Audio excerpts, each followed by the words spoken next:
Hello everybody, welcome to Frontier Mentality. Here's the garden tour. The noise you hear in the background is somebody is having one of their fields cut for hay. So let's take a look what's going on right here. Hold y'all right there for a moment. Hopefully y'all won't fall.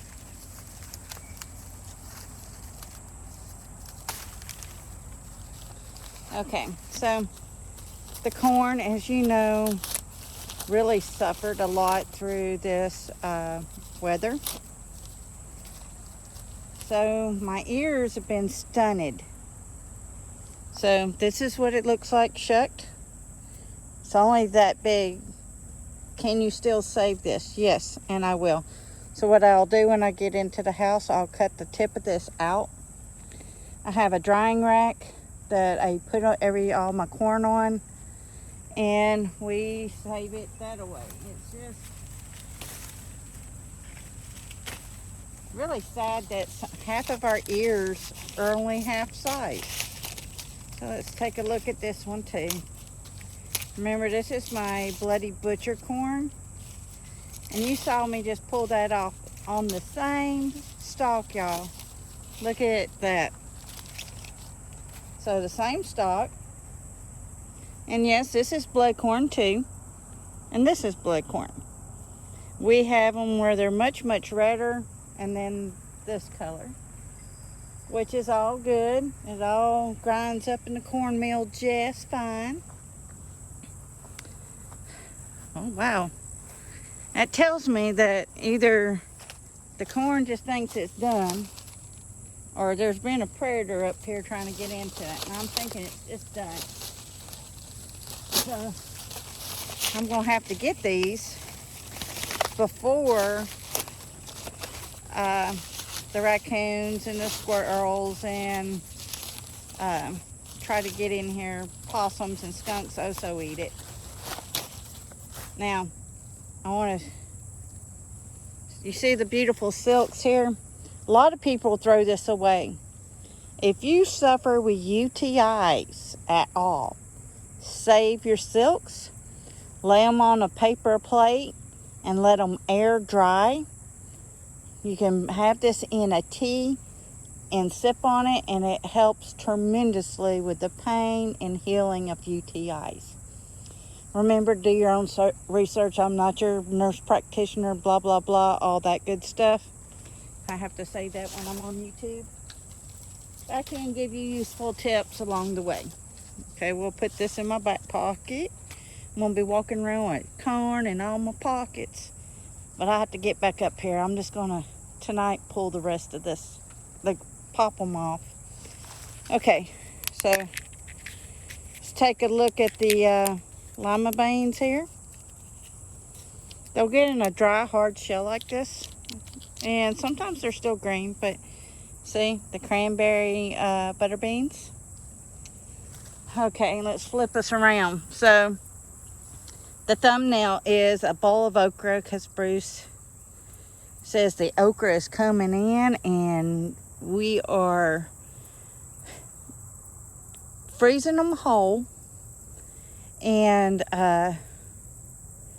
I think he's cutting some up. And we're trying to get up to at least 102 bags so we can have 2 a week throughout the year. And so he's throwing all the leaves down, which you can see in the middle. And the tomatoes are really about done. And so is the butternut squash up here. Did not survive the heat. So I am going to pause us. We'll check on the amethyst plants. And then we'll go into the front yard.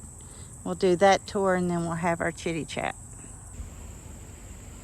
Okay, we're getting much closer to where they're cutting hay next door. So this one here, or these here, are much, much more of a true fuchsia. They're a pinkish purple. And then this one down here, just a little closer. Zoom works, but this one here, where is it? is more of a deep burgundy red. And I am looking forward. I've never had this, and I am looking forward to it. All right, pause, please. Okay, we're back in the front yard, and this tomato plant's still doing well. The peppers are doing amazing. Bruce got a lot of cowboy candy last weekend. I think he got 14 jars. So there's still more to come, and we just have to get more jelly jars. And you'll notice this round and that round, the tomato plants are gone. Just has only the marigolds in it. And then we saw that. The tomatoes are beginning to putter out, as well as the cucumber vines are looking awful sad. They still have some. And it looks like this corn is also ready to be plucked. So I've got something to do tomorrow, y'all. All right, I pulled a lot of eggplant out, and we still have some, and it's beginning to get sunburned, y'all. Because it when I pulled the rest of them out, it just looks sad. So that's coming out tomorrow as well. You'll notice all the carrots and broccoli are out of this bed. This okra is ridiculously high. It's almost as tall as my corn. Ooh, we need to water. We're still getting rain, and the bugs have found the acorn squash, but it needs water to grow.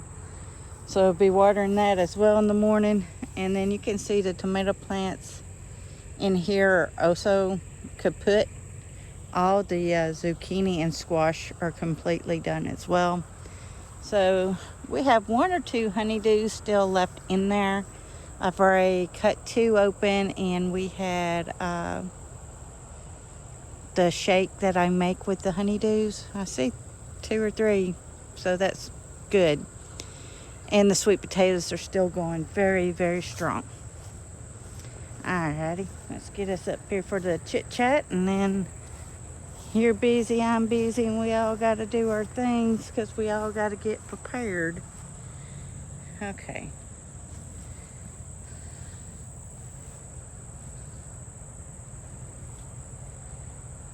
My grass is a little high, so it's a little tipsy-turvy. All right.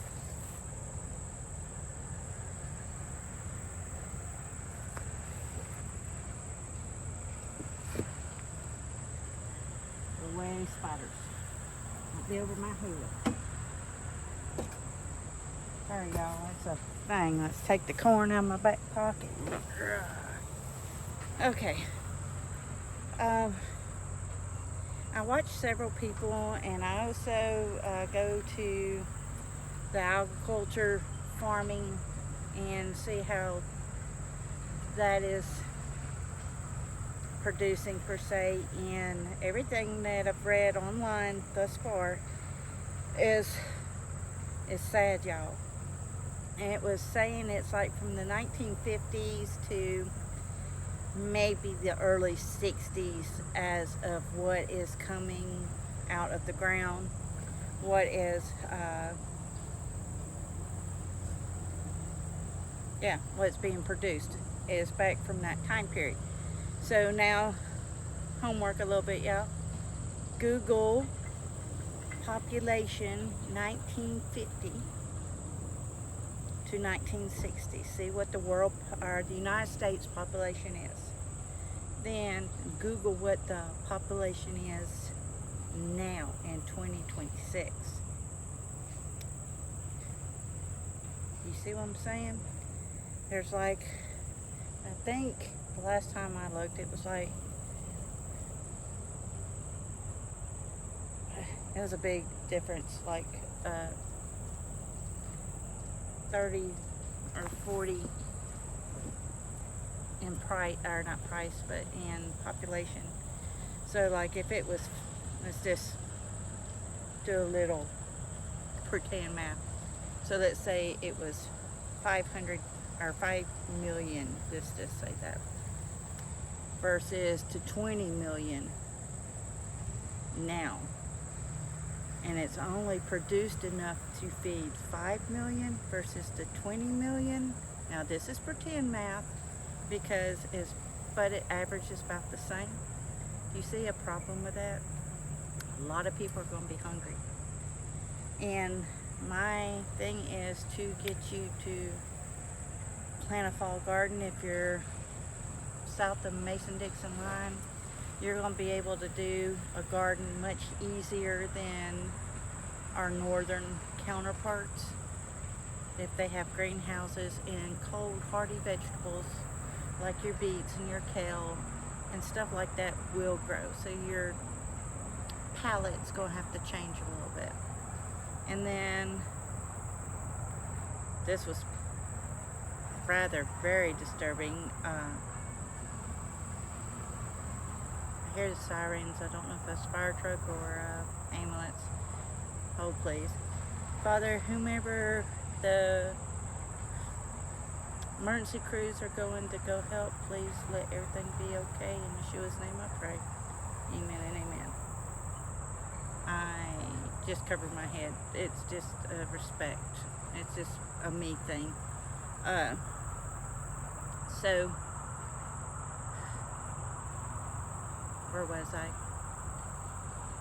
So feeding less people, growing more of your food, if you're doing it in buckets or Vago beds or some type of raised bed, you might want to start doing it year round to help offset that cost.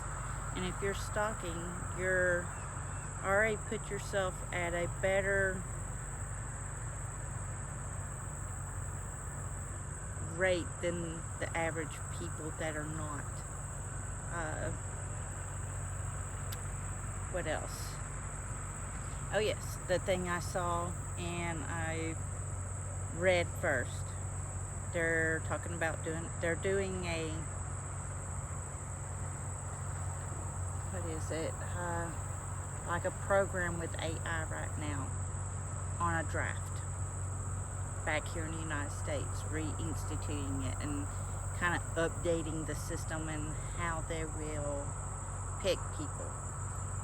Right now in the United States, the law has changed that you can actually, if you've served in your mental capacity and your physical capacity,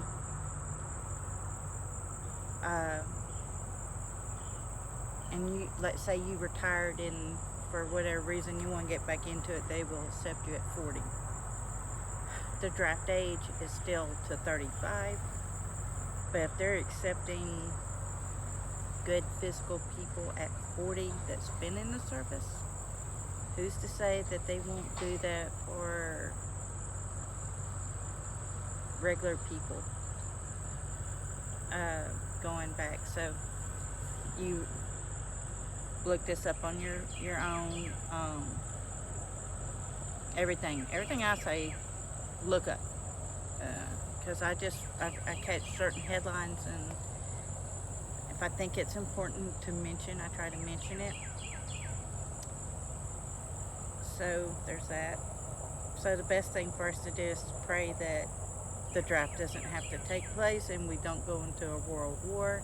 Are we dabbling in the world in different countries now, the United States? Yes.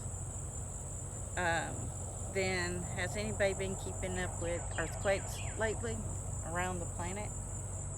That's mostly from our solar flares. It's triggered and making the ring of fire wake up, and then in other places as well, diverse places, as the Bible mentions.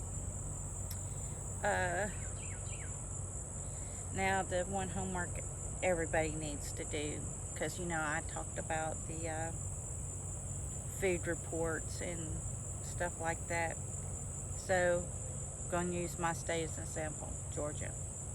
What are our big crops here in Georgia? We have apples, we have peanuts, we have peaches, we do corn, soybeans, and sometimes they do cotton in certain places.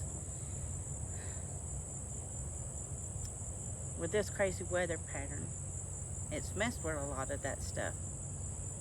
and we're not even into winter, and it's probably affecting our apples, and it's definitely probably affected our peaches and peanuts. Usually peanuts like dry soil. Well, in South Georgia, it's been extremely wet. So now, look outside of your state. Are you dependent on wheat, beans, rice?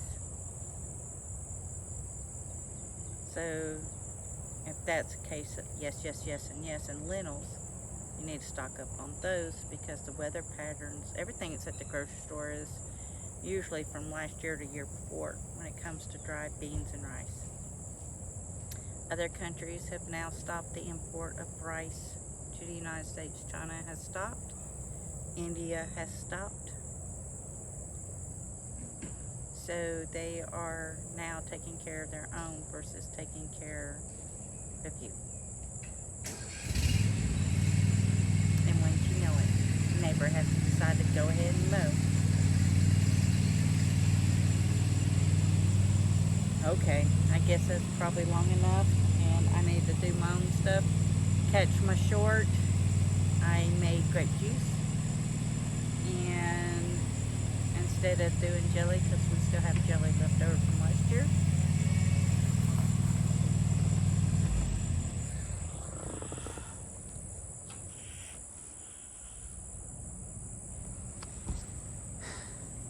even though my summer garden is about kaput, the beds are getting emptied because we're going to add more dirt to them to start our fall garden. So everybody, y'all need to start growing your own food. Times are going to get extremely difficult. Alright, everybody, please stay safe, please get ready, and please get prepared. Frontier Mentality signing out.